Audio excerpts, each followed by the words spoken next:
So, hi, Hal. Thank you so much for being here. Vicky, fantastic to meet you. Thank you very much for the invitation. Absolutely love it. And I have to be honest, this is my very first ever podcast.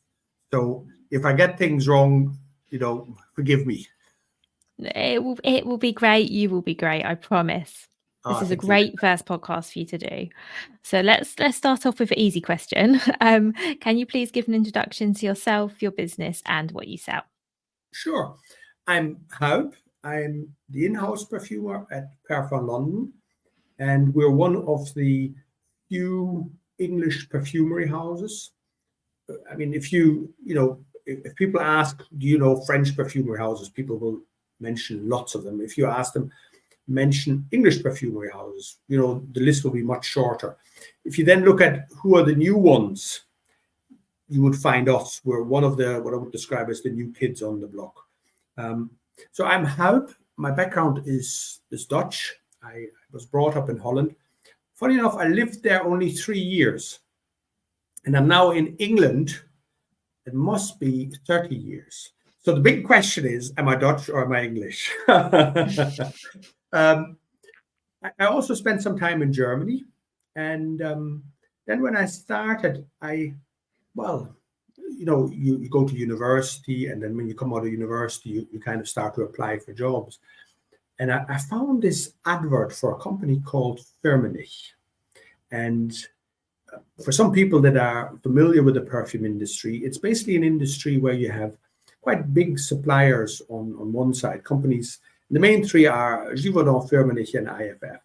I mean, they are billion-dollar companies, and they would make the perfumes for companies like Chanel, Dior, Estee Lauder, but also Unilever, Procter & Gamble, Colgate. And they typically have two sides, one which we would describe as the fragrance part, and the other one which is the flavor part. And you might think, well, why? But let's take a citrus oil. When you eat citrus or you take a drink with citrus, it's the same citrus oil that you find in a fragrance when it has a citrus smell. So the raw material is identical. And it's these big companies that have, let's say, plantations where they produce these materials. They've also got, big factories where they produce raw materials. And so they have a strong, strong history in the raw material side. And at the same time, they basically create either flavors that go into anything, drinks, food, and perfumes that go from fine fragrances to, shampoos, toiletries, household products. And I saw this advert for Firmenich. I thought, gosh, this sounds really interesting. I've never heard of that. And it's one of those things, if your parents ask you, what are you going to become? You would say, well, I'm going to be this or that. The other. If you tell them, I'm going to be in the perfume world, most people say, well, what is this? What is a perfumer? What do they do? Where do you even find these adverts? There's a funny statistic that there are less perfumers than there are NASA astronauts. And you think, well, I haven't met that many NASA astronauts. I love that statistic, actually. That's great. It's great, isn't it? Yeah. And so, did you always want to be a perfumer, or is this something that happy accident?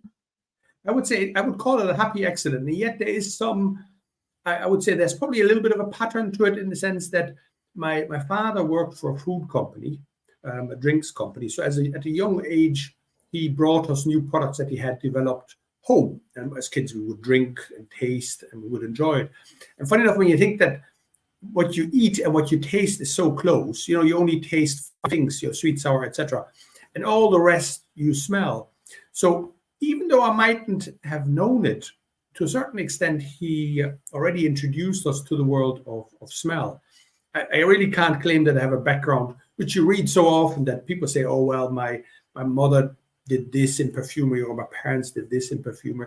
In my case, this wasn't at all, actually. It was really the food, particularly the drinks area, where I came through.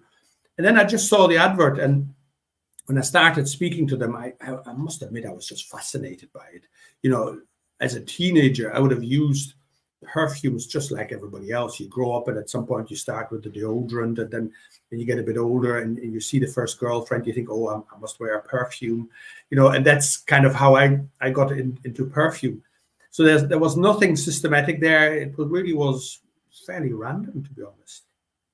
Okay. So tell us, what does being a perfumer involve? What is the job in a nutshell?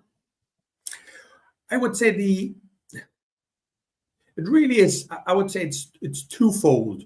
One is you have to create perfumes, and essentially to create perfumes is a bit either like a chef in the kitchen or a musician in a concert, or a conductor that basically creates music with top notes and bass notes, or the chef that says, oh, I need to combine some meat with some spices. You can get it badly wrong, and it's it's one of those things, as a society we always think with, oh, I have to get it right. But as perfumers, I would say we create more rubbish than we create stars. And it's a continuous learning curve. And you need to kind of rephrase it and say, oh, I like this part in my failure, so I must improve that other part that I didn't like. So it's a continuous process of iteration where you essentially blend ingredients for a harmonious fragrance. And in its most basic form, we speak about an olfactive triangle, where we say we've got a top note, a heart, and a base note. And essentially, this is a construct that perfumers created to distinguish between the different types of raw materials. So going back to citrus, that would be a very light note. And we would associate that with a top note because it has a high volatility. On the other hand, if you take something like vanilla, that would have a very low volatility, so it would stay a long time. So this would be a base note. Then you would have flowers like a rose, which we describe are the heart of a fragrance. And this would be a medium volatility. So when you speak about these volatilities in a perfume, the citrus note or the top note tends to disappear within minutes. Then when you're smelling effectively, all of these are there at the same time. It's just that the top note dominates, and as it disappears, the heart note, let's say the rose in this case, suddenly becomes more prominent. And then as it dissipates, the base note comes more to the fore. It doesn't mean that none of them are there anymore. It's just that they're different in terms of their dominance. The top note is dominant at the beginning, and the base note is dominant towards the end. So my job really is to create perfumes roughly with this construction in mind. And when it comes to perfume, nobody's interested in yesterday's perfume. Meaning, if I could recreate something that was done by somebody else, people wouldn't be interested. So the real challenge is to find something that is different, that's novel, but that people like. And that's essentially where Parfum London comes from, in the sense that when we started the company, I thought, well, where do I actually draw my inspiration from? And it is through living in London. So it's, you might say, why London, why, etc. It's very simple, because when you live in this fantastic city and you walk down a street, you smell all kinds of things, and that essentially inspires the perfumes. And it can become, you can be standing under the shower doing something and say, oh gosh, that was a lovely smell that I got there yesterday. I must do something with that. And either you do something with it, or you kind of park it for a future date. But that's essentially where the inspirations come from. And then the beauty is, and that's part of the reason why I created Parfum, the big corporations nowadays, when it comes to perfumery, these are multi-billion dollar enterprises. And like every enterprise, you have to make sure that you sell, that you're profitable, and that your product basically hits the mark. What that does involve is that you basically test products. You go to consumers and you ask them, do you like this perfume? Whenever you ask a broad audience, it always comes down to the common denominator. And that leaves a fantastic opportunity at the extremes for people like me, which are small independent perfumers that can basically find and create those perfumes that are unusual, that the average person might not like, but there will be some people that say, I absolutely love this perfume. When vanilla first came out as a fragrance, generally in perfume, and they did tests with perfume, one of the things that they found was that the average person didn't like vanilla. They said, oh no, this is a flop, absolute flop. Then there was a really smart market researcher that said, hold on a minute. Here's a group at that far end that absolutely love this stuff. They love vanilla. And that's how essentially the first kind of vanilla perfume came to the market, because these marketing departments suddenly realized we don't need to go for the big common denominator in the middle. We can also go for these, let's say, little extremes. And as long as they're big enough, we can tailor or target this market. And we kind of do this on a more extreme basis, that our perfumes are a bit more radical, a bit more dangerous, a bit more adventurous. And there isn't somebody behind me that says, oh, no, you need to make sure that, half the country, half the population of this world like this fragrance. If we find that 1% of the world's population love our perfume, that's enormous. That's an enormous audience. And that's essentially what inspired the creation of Parfum London, in terms of the place where I live, what's around me, the opportunity in the market, which is essentially that big companies either no longer can be adventurous, or they buy the smaller competitors. And as soon as these smaller niche perfume houses come into the main fold of the big corporation, they suddenly apply the same logic to their perfumes, and the character, the adventure disappears from those fragrances. And that's where I saw the opportunity. Okay, thank you. So I guess being smaller means that you're not having to sort of mass produce as much. Is that what allows you to create maybe more niche fragrances, because you're not having to make however, thousands That's and true. thousands of bottles?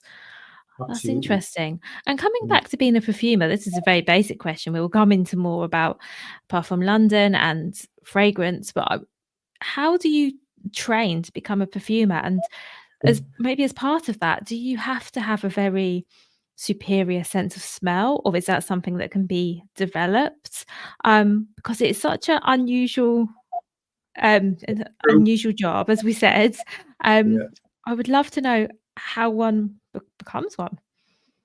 Well, I would say in the past, the path was probably a bit more haphazard and more accidental. I would say in today's environment, anybody that aspires to be a perfumer has to be a chemist, and ideally a PhD chemist. You then apply essentially with one of those perfume houses that I mentioned, and there you receive an on-the-go training. And the training literally starts off with you smelling perfume raw materials. So that's on the one hand, the raw material. On the other hand, you smell all what we would describe as the classics or the iconic fragrances of this industry, such as Chanel No. 5. And when I say smelling, it sounds, it doesn't sound that advanced, but it literally is a question of training your mind more than your nose to actually smell ingredients. As you smell the ingredients, you then suddenly learn that when you're smelling a finished product, let's say a Chanel No. 5, how these ingredients behave in a finished fragrance. And it's, I remember when I started, I said to my colleagues at the time, I said, all right, I'm here now a week. I've started my first smelling. When do I get started on working for clients? And they said, hold on a second, just back up for a minute. Before we let you anywhere near, a customer to create a perfume for them, it's going to take you 2-3 years. And I thought, what? I can smell these ingredients. What's the big deal? And it's essentially smelling these ingredients through different phases, such as what I described. What do they like when you smell them fresh? What do they like when you smell them on skin? What do they like when you have them in different environments? So you smell each ingredient many, many, many times until your mind basically remembers them and remembers all the different facets of each ingredient. And it's the same with the finished perfumes. So you take a Chanel 5 and you smell it, in the morning, in the evening, when you're feeling down, when you're feeling well, in a hot climate, in a cold climate, when it's fresh on a paper smelling strip, on your wife, on another friend, So there's an awful lot of smelling in there. And at the same time, the background of being a chemist, this is at least for the modern perfumery, gives you an insight into essentially how these ingredients are starting to combine.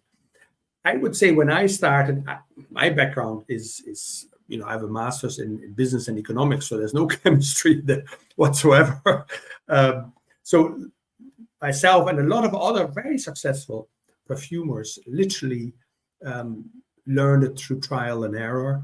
We trained the noses, and we suddenly discovered that we seem to do this very well. And it's I think working for Firmenich, I was there a good 10 years. At some point gave me the confidence to say, no, I feel confident that I can start myself. And, then you get into a whole different ball game of this suddenly is your own business, and you have to start as any other business. And there are a lot of, business aspects that you suddenly have to learn and do. And it's quite different, actually. But, you also have suddenly the freedom which comes with it. So it's a wonderful combination, actually. Yeah, thank you. I can see that, because I guess working for a bigger perfume house, as you said, you're mass producing perfume maybe for certain brands, whereas it sounds like you have the freedom now to create what you like, Well, and that's not right. trying to. You're absolutely right. I still, obviously as a business, you have to be able to sell your product. So there's no Yeah, point creating a perfume that nobody likes. But it's the difference between having to find so many people that like it and finding a niche that love a perfume is enormous. So we can take much more risks. I think that's probably one of the big differences as well, is that we are much more prepared to take a risk because we can start on a much smaller scale with a really small run sizes. And to a certain extent, people will tell us whether they like it or they don't. We do a lot of trade fairs, for example, where we meet our customers, which are retailers, but also consumers. And you hear very quickly if people like it or they don't like it. I may love a particular fragrance, but if nobody really is enamored with it, then that tells you something. so does a lot of testing go into the process of creating fragrance? Are you Yes. asking lots of people to smell the fragrance, give you feedback on it? How does that side of it work? You explained how a fragrance is put together, but what happens? Yeah, so you have some ideas, you do the chemistry part, if that's the way of saying it. But what happens then? How do you work out, okay, this is a perfume that will work on the human body, this is a perfume people like, this is a perfume that will last the day? How does that work? So so for me, in your question, there are two parts. One is I would describe it as the technical performance of a fragrance. So does it last? Is it strong enough? Will it survive, 2 years in somebody's home? Those things you can test literally through testing it on paper, testing it on people, doing what we call accelerated aging tests. So these are standard tests that we conduct. The other part, whether people like it or they don't, I think there's a little bit of gut instinct where I just say, oh yeah, I can see that people would enjoy this. But then there's simply a part where I have to be honest, I go around friends and families, I send it to a few customers, ask them what they think of it, and I get the first feedback. Where this can work quite well is because if we have a customer that already buys from us and I send them something to try, they to a certain extent also have customers and they also know what their customers like. And the feedback that you get normally is really good, actually, really good, because there's this expression of every perfume house has its own, let's call it, stable smell. And the best example of that is what we would call the Guerlain with its famous Guerlinade, which is, people know Guerlain, but the older Guerlain fragrances always had a signature scent in it. And that was called the Guerlinade. And it was a certain stripped down, we call it a core or a base that would be put into a fragrance. And this was their signature fragrance. Now, today, Guerlain is obviously much bigger, so they no longer have this signature scent as such. But excuse me, there's still some form of a what I would call signature smell that is, or signature, let's call it not a signature smell, but a certain style of fragrance or signature that tends to run through our perfumes. And you'll notice that, for example, if you go and you travel, let's say you travel to the Arabic region or to France or to Italy, you suddenly notice that the fragrances in Italy have a certain style, or in France have a certain style, or in the Middle East. And that kind of signature is what I mean when you say each perfume house has its own style as such that people can recognize. And it's the same, I suppose, with food. If you go to, a certain restaurant, you expect a certain style of food, like let's say Chinese or Indian.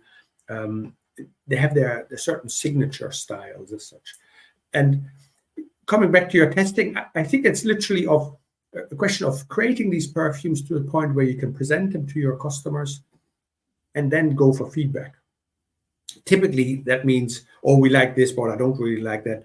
Or it's wonderful, but it mightn't be very strong. Or I don't really like it, but I could see that maybe during the summer people would love it.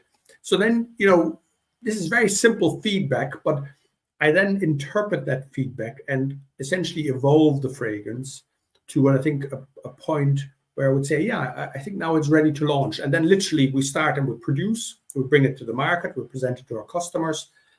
And I think in our case, we always produce limited runs. And we've been very lucky in that respect and very grateful actually for that we've never really ended up with a fragrance that nobody likes and that we can't sell. Yes, we have some fragrances that are very successful and others that are not, so that I think is quite normal. And it's funny actually when you look at an industry statistic that says that I think it's probably about 80% of all new perfume launches that come to the market don't really survive the first few years. It shows you how much trial and error the industry does in general. And yeah, I suppose we're fortunate that we don't produce these large quantities, so therefore we're never sitting on these quantities that we can't sell anymore. We're flexible and small as a company that we can adjust and move on to the next one. Yeah, thank you. And I know you've spoken about niche perfume. So is that what niche perfume really means? That you're making small batches, small, and also maybe, as you said, a bit not looking to appeal to everyone? Or is there anything else that makes niche perfume differ from celebrity fragrances, for example, which we're all very familiar of from the television advertising? Well, you're quite right. Let's maybe start slightly differently. If you look at our market, and most markets, you would say there's a premium segment or prestige segment, which let's say would be a Chanel, Dior, etc. Let's call it a discount segment. In our industry, we call it mastige, typically because even when you walk into a discounter and you pick up a perfume and it's maybe a few pounds or 10 pounds, it still tend to be lovely bottles with nice caps, beautiful boxes with a cellophane. So it doesn't have the style of a typical discount product. So we kind of call it mastige. And then you have from top to bottom what we would call the celebrity fragrances. So let's say, for example, Tom Ford at the higher end, and then Ariana Grande at the middle end. And then, when you go into the discount area, you find lots and lots of celebrity fragrances. And then you've got niche. Niche tends to be in the premium area. And you're quite right. The first thing is niche has unusual fragrances. If we didn't have unusual fragrances, there wouldn't be a reason for us to exist as niche perfumery house. The second one is most niche perfumery houses should have an in-house perfumer, somebody like myself that actually creates the perfume, creates the product. There's an awful lot of brands around, a bit like celebrity fragrances, that say, I woke up in the morning and I had a story about perfume, so I launched it. It's a bit shallow, I think. It's a bit like with these celebrity brands where nobody really knows what they're doing and they just stick a label on because they can sell it. The third part, which you already pointed out, is that the run sizes tend to be much, much smaller. We don't produce perfumes in the millions. The fourth part is that typically the face of a niche perfume is the creator, whereas the face of a Chanel or a Dior tends to be a celebrity. Another feature that kind of links to that is the marketing, in the sense that you wouldn't see a niche perfume advertised on TV or in magazines like Vogue, etc. Again, these adverts would feature celebrities, etc. Niche perfume houses typically aren't advertised. If you see them, you might see them through social media. You might come across them when you meet them in a store or something like that. So the marketing is scaled down in many ways and is much more word of mouth. I would say those are the main features of a niche perfume house. You then have others which, let's say, for example, would set us apart is, what typically inspires the fragrance. If you have the mass market companies, they maybe pick up a trend or something like that, but they don't necessarily have a specific inspiration. In our case, it's London. If you go to France or Italy or the US, you would find other houses that have their own background and environment as the inspiration. Another area that we would have is that we say our fragrances are natural. And people might say, well, does that make a big difference? In many ways it does, because if you take, for example, wine ages in the same way as we have it with our fragrances. If you have a fragrance like a fragrance from other brands, they don't necessarily have to age. So that's a big difference. Next thing that we are very strong in as well is we call it clean fragrances. So if you pick up one of our perfume bottles and you look at the ingredient list, for example, you won't find water, you won't find solvents, colors, surfactants, stabilizers, etc. So the construction of the product is much simpler, much cleaner, much healthier for the skin as such. And then the last part, which we do, some other niche perfumery houses do it as well, which is this barrel aging, where we literally allow the perfume to age between 4 and 8 weeks before we bottle it. And it's for the reasons that we use natural ingredients that we do these. And this is what I would describe as what sets niche perfume apart from the other three. the That's prestige. really interesting. Yeah, it's quite a big industry nowadays, niche, and it's not just in perfumery. You would find it in wine, whiskeys, fashion, skincare, food, everywhere, to be honest. And it's, to a certain extent, it's an evolution of, I would say, society. And on the other hand as well, people as they, let's say, go through life. When you're a teenager, your first ambition might be to say, oh, I want a big famous fragrance to wear. Then when you're maybe 30 and you have got your job and you're working and you have your first income, you suddenly discover, all my friends have the same clothes, the same perfumes, the same this, the same that. You start to sit back and say, I want something a little bit more unusual. So people start to look for niche products. So there's an element of affluence. So you need to be, in your own job, earning money. A teenager, I doubt many teenagers spend money on niche perfume. The second thing is it's an evolution of taste. Somebody in wine or in whiskey or cheeses or fashion would suddenly say, oh, well, I'd like something a little bit more special. And that's essentially where niche in general as a category or as a trend, and niche perfume in particular, has its strength and comes to the fore. And people look for our products. Nowadays with the internet, it's fantastic. We get inquiries from all over the world. We sell our products in all over the world, pretty much.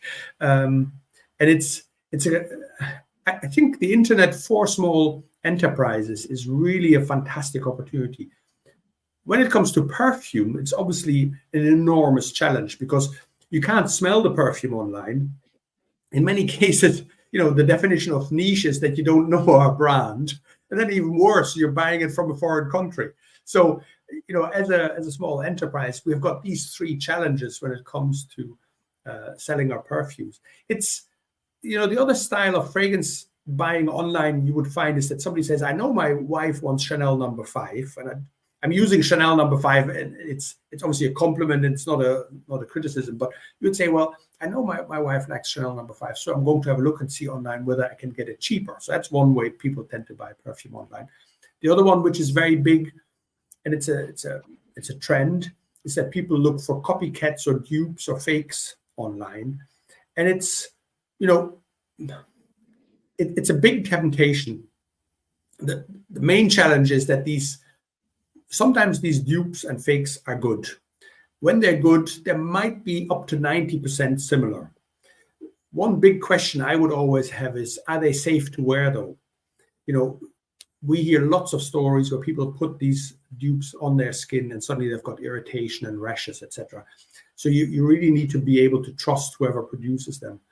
The third one is this product actually stable? And when it sits at home, will it last, or will it go off in a very, very short time? But this is typically what people do when they buy online. They either buy what they know cheaper, they buy dupe or copycat, or in the third instance, which is niche, they're kind of going onto the internet to hunt and search for something that's a bit more difficult to find. That's really interesting. And I've got a few follow-up questions if that's okay. I mean, Sure. I'm going to come back to buying perfume online in a moment if that's okay, 'cause I do have some questions around that. But what I would like to know, if it's okay, is because you're not mass market, because you don't have celebrities endorsing your perfumes, which you see a lot of the big fragrance houses doing, what are you doing, and what are some of the ways you're I don't know if advertising is the right way, but how are people finding you other than going on Google maybe and looking for these niche perfumes? How else are people finding you? Well, in general, there will be two routes. One is we obviously have customers that buy from us. And when I say customers, I mean retailers. So we would have shops that buy from us. So when somebody walks into a store, they're presented our product. We also are, it's quite surprising, we are in boutique florists. We're in very nice gift shops, design-led boutiques. But this is the other part that's surprising. A lot of high-end boutique hotels, like niche products in their hotel rooms.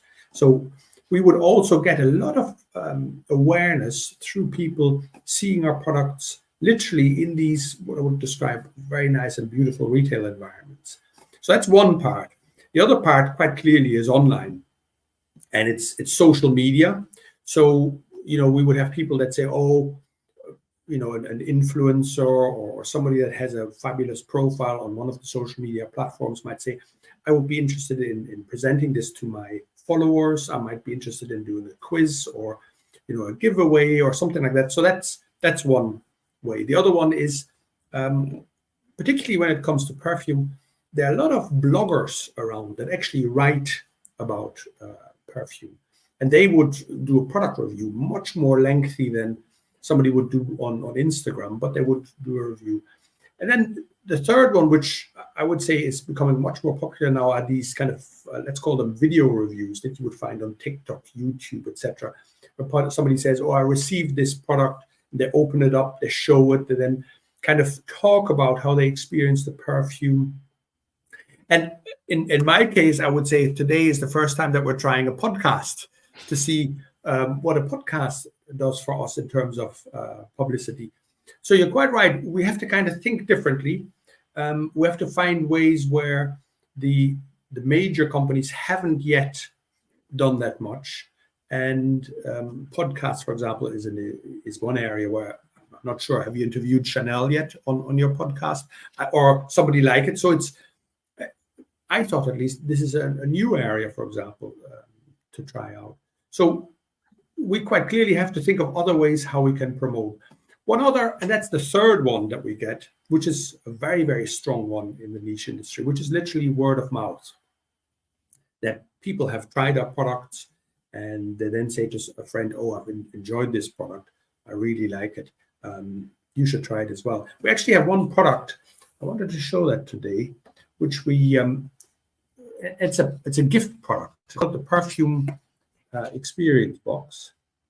And it's a fragrance library. And I'll just open it up. Inside it, you can see these 12 little bottles. Can you see that? Yeah, I can see that. And what we found is that it's a fantastic gift because perfume is so difficult to gift. Unless you know what somebody wants, you're bound to get it wrong. So instead of giving one perfume, you give 12. The effect of that, and it's in a way, it's a marketing promotion, is that when somebody receives this as a gift, they open it up with their friends, it's on the table, and they start to smell. And everybody, like a magnet, is drawn to it. So in all fairness, it doesn't just promote our product to whoever has received it as a gift, but also all the people that join in. So it's one way for us as well, indirectly, to promote our product to a wider audience through word of mouth. So the third rule, word of mouth for us, is very, very strong, very important actually. Thank you. Thank you so much for all of that. And by the way, I completely think going on podcast is a good idea because as Yeah, we spoke about before we started recording, what's really nice is that for your perfume house, we have a person, yourself, with a personality and a story and a background that we can talk to and find out more. And I think that's always more appealing, is to know the story behind a brand and know a bit about the person. It gives a stronger connection, I think, rather than a big faceless corporation that you don't know as much about maybe. I think it maybe gives people more confidence to try out something new, maybe going to shop somewhere differently. If they feel they know a little bit about the company, they know a little bit about the people, I think that just gives you a bit of confidence to maybe, okay, maybe I'll try shopping there this time. yes, I find that as well. Actually, if you've got the feeling that this person is real, so the risk is a bit less. And particularly in my case, if something goes wrong, and let's be honest, things go wrong in life. At least there is a guy. I can ring him up, I can email him or something like that, and he will respond to me. So I totally agree with you. I think there's another part which I have found in the past, is that I much more enjoy buying from a person than from a nameless entity. I don't know about you. If you go, and it's very modern nowadays, that you've got these self checkouts, and you go into a supermarket and you go through the self checkout, and it's possible that you've gone through the entire store without muttering a word or interacting with any person. I personally don't really enjoy that much. Actually, I actually do make an effort to go to the normal cashier, and it's not necessarily that I crave the conversation as such, but it's just much more personable. Um, I see that in business as well, and I think that's where things like videos or Zoom calls or podcasts are fantastic, because they allow the person to come to the fore, and you've got the feeling that you're buying. That was one of the things that I kind of wanted to bring back as well with perfumery. I thought perfume has gone so mass market, and that's not a criticism. It's fantastic because it's available to everybody. But in the past, perfume used to be something very personal, where you went to a perfumer and you had a one-to-one consultation, and you discovered some different fragrances, and you then kind of homed in on a fragrance and says, oh yeah, this is what I'm going to buy. Today, when you run through the duty free, you're smelling left and right as you chase through it.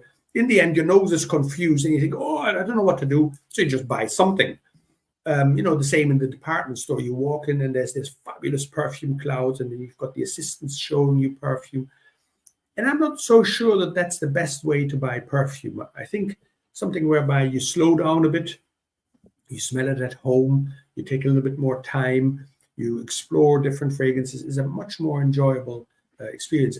But that means there needs to be a person that kind of comes to you and helps you, and it guides you through the process. And I personally see that again as an opportunity for niche perfumes.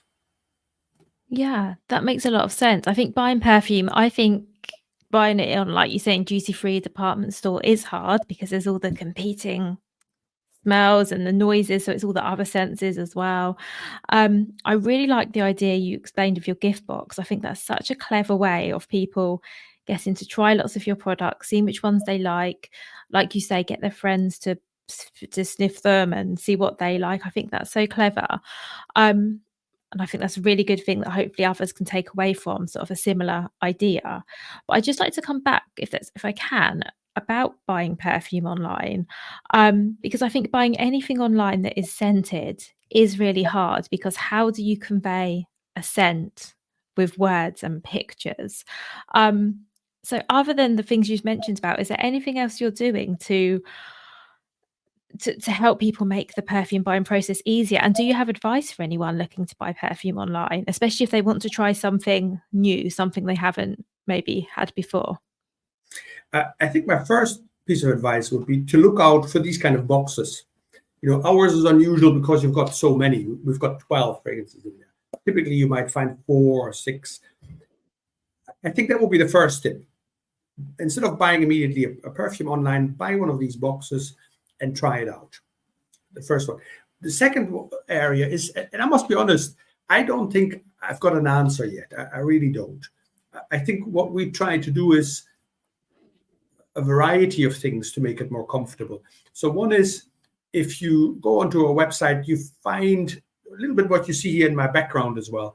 We call it the faces and facets of London. So as you see many different people, you kind of think, oh yeah, we hope at least that you see yourself in one of them. And you say, yes, this makes me comfortable. The second one is, there is an association which we call perfume and color. So if you think of rose, you think of red. If you think of marine, you think of blue. If you think of grass, you think of green. And that can be used in reverse. So if you see red, you think, oh yeah. And I say rose, you kind of think, oh yeah, I know roughly what this is going to smell like. Same with if I say aqua and blue, you kind of think, oh yeah, I know roughly what this will smell like. So color is one thing that you'll notice on our website. We use color very targeted. The other thing we have, and that's maybe unusual for us, and I would say probably only because I'm a perfumer that we're doing it, you see on our website everywhere these olfactive triangles where we literally list and split the ingredients by their phase of the evaporation.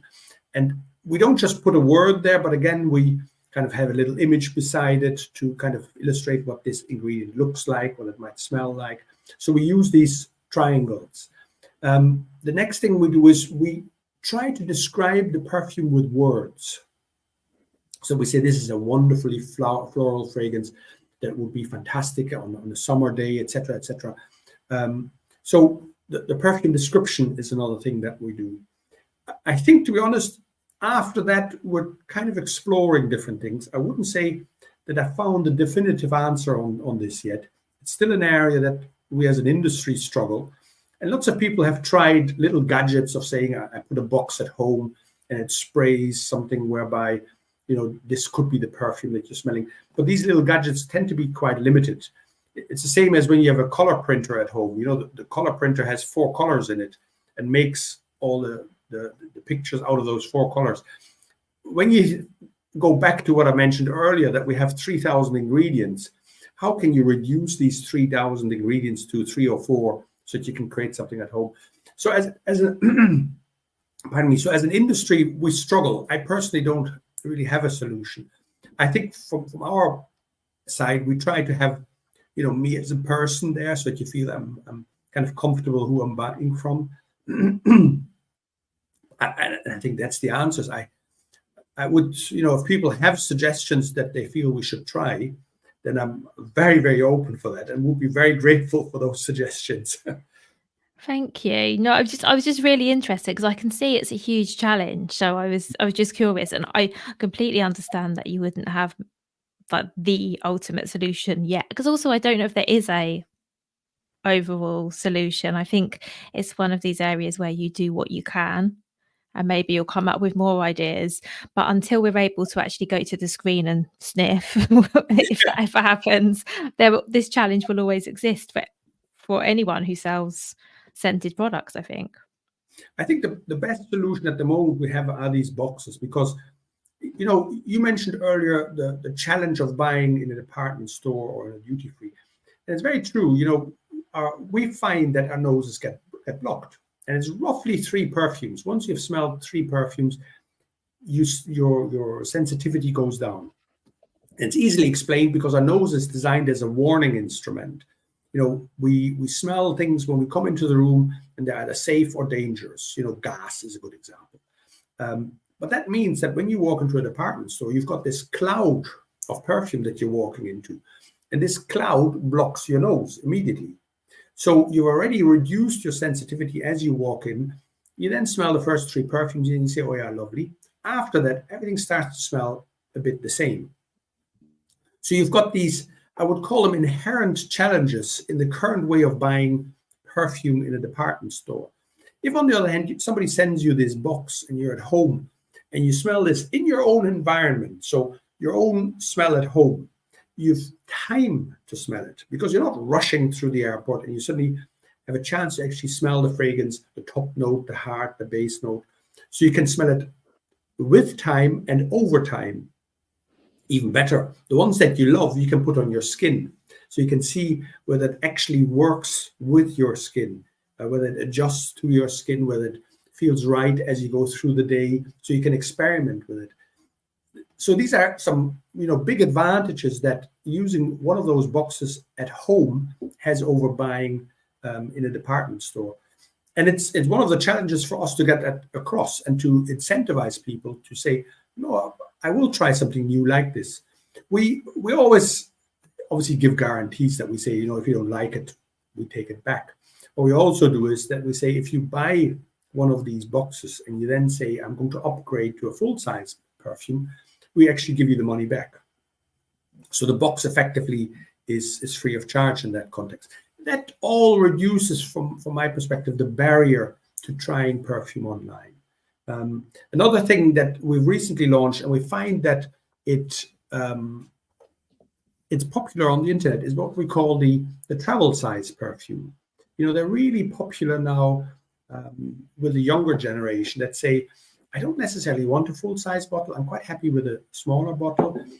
The price point is lower, so the risk to trying online is lower. And we also discover that if for whatever reason you say, I've bought this, it's nice, but not really me. If you go and give it to a friend, the friend is more likely to take a small perfume rather than when you give them a big bottle. Because if you give somebody a big bottle, they feel obliged. I have to give something back, so I'd rather not take it. This is a little thing, so I'm happy to take it.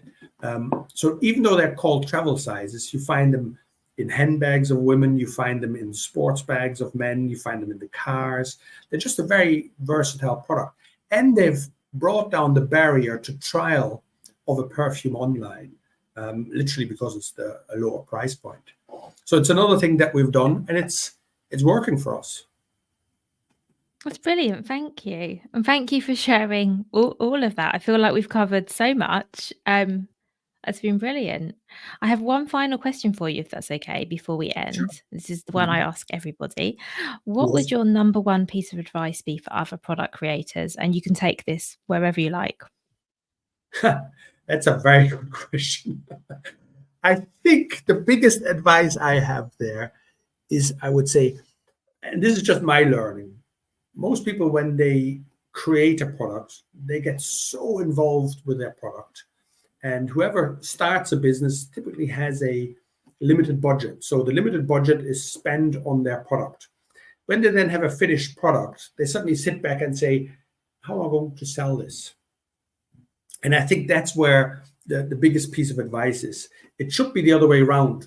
Keep your money for the time you start selling your product. Put there your major investment into marketing and sales, rather than putting all this time, energy, and money into the actual product development. Obviously, your product has to be good, but a lot of big multinationals bring products to market where they say these are 90% perfect.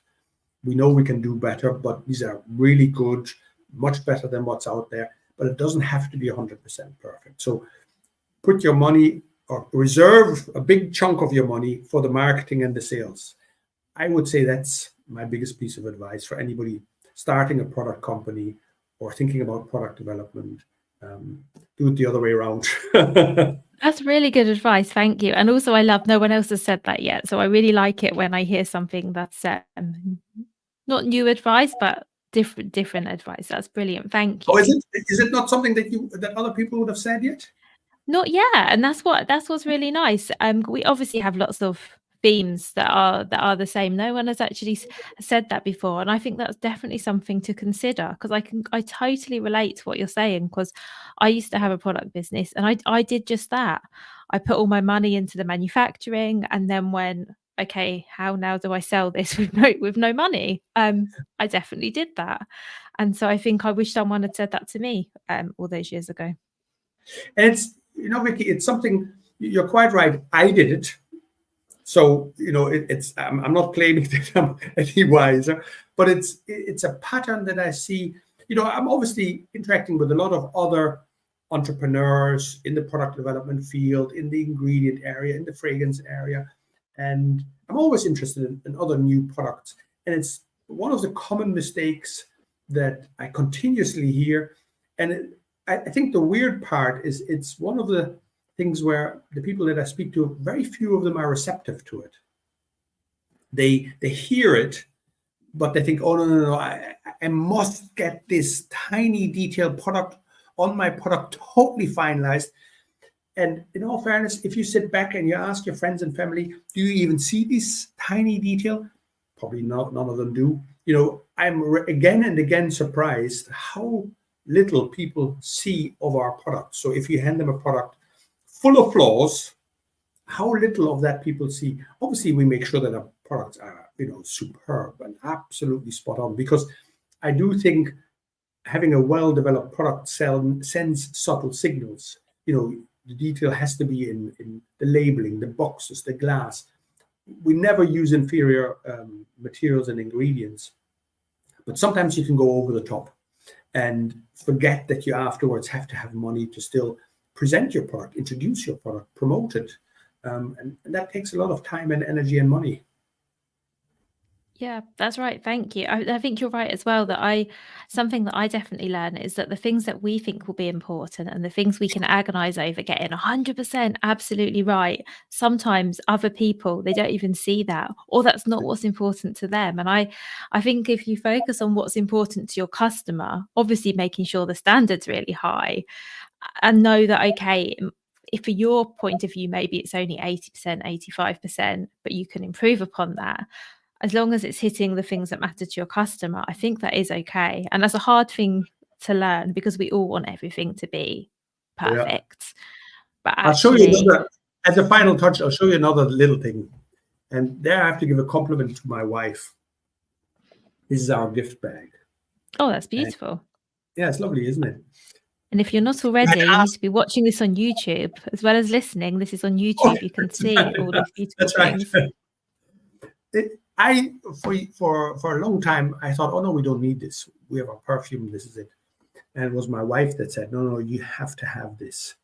And this is what people see. And it's the first thing they see. It's probably one of the least expensive items in the entire product. It's the first time they touch something. It's the first impression. And, it's exactly what you describe. We get hung up about so many other things that here is this little detail, which is a little add-on that lifts the product to a completely different level. And it's the gift bag. And you think, well, it might be a small element, but it's such an important element, because let's be honest, if I come home tonight and I say, Vicky, I've bought you this. This is much more impressive than when I come home and say, Vicky, I've bought you this. There's such a world of difference between the two that, the recipient, whether it's a gift at a birthday or it's a gift for you, or it's even, just a treat for yourself. We get lovely compliments where people say, I've kept the bag and I walked around town with it and putting all my other shopping into it. So, it does seem to have an enormous perceived value. Well, that's brilliant. Thank you so much. And thank you for everything you've shared. I've really enjoyed this conversation. Vicky, fantastic. Thank you very much for inviting me. And as I mentioned, this was my first podcast. So thank you for all the leeway you've given me and for the charm with which you've guided us through here today. I really enjoyed it. I really did enjoy it. And I look forward to actually seeing what you make out of it in terms of how you post it, how you put it online. I don't presume this is live now as such. This is going to go out at a different date, isn't it? Yeah, this will go on a different date. So don't worry. But yes, Yeah. I'm really looking forward to sharing it. Thank you. Thank you very much. Absolutely.